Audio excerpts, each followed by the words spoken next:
সহজ হয়ে যায়, এটা হয়ে যাবে ইনশাআল্লাহ।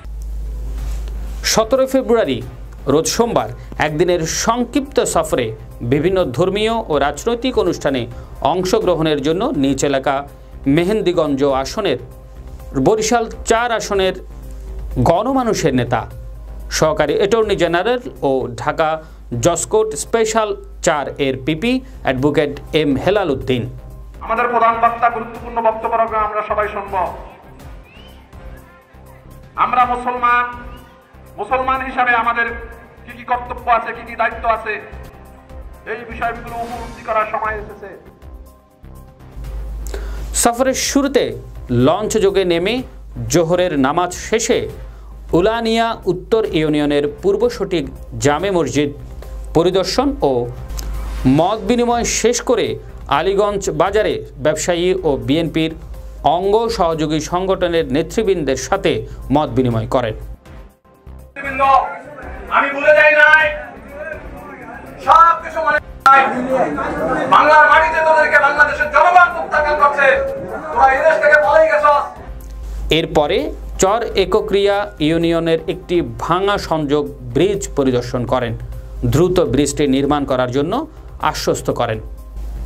তারপরে চর হোগলা ধুলু আমিন বাড়ি জামে মসজিদে ইমাম সাহেবকে মসজিদের দাতা মেহমান কর্তৃক 6 মাসের সম্মানে বেতন প্রদান করেন ও দোয়া মোনাজাত এবং তোবারক বিতরণ করেন। আমি খুব আনন্দিত, আমার কাছে খুব ভালো লাগছে। আলহামদুলিল্লাহ, আপনারা অনেকেই অনেক জানা।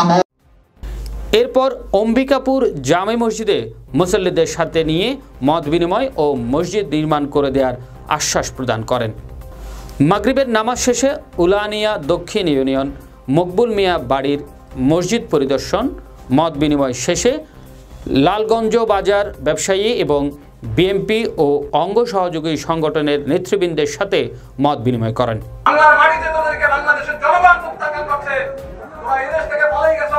এরপরে সাবেক চেয়ারম্যান জনাব আব্দুল হাই হিরো মিয়ার কবর জিয়ারত ও কোরআন খতম দোয়া মোনাজাত আলোচনা সভা করেন।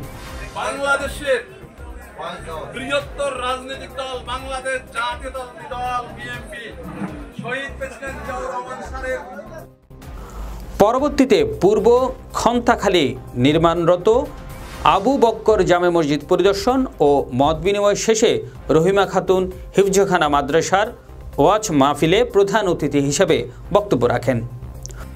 গুরুত্বপূর্ণ বক্তব্য রাখবে, আমরা সবাই শুনব। বক্তব্যে জনগণের নিকট দোয়া চান আগামী দিনগুলোতে আরও বেশি দান অনুদান দিতে পারেন, সেই লক্ষ্যে সকলের কাছে দোয়া চান।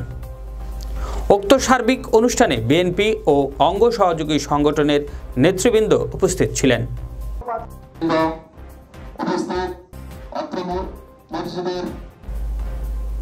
মেহেন্দিগঞ্জ থেকে আতিকুর রহমানের রিপোর্ট।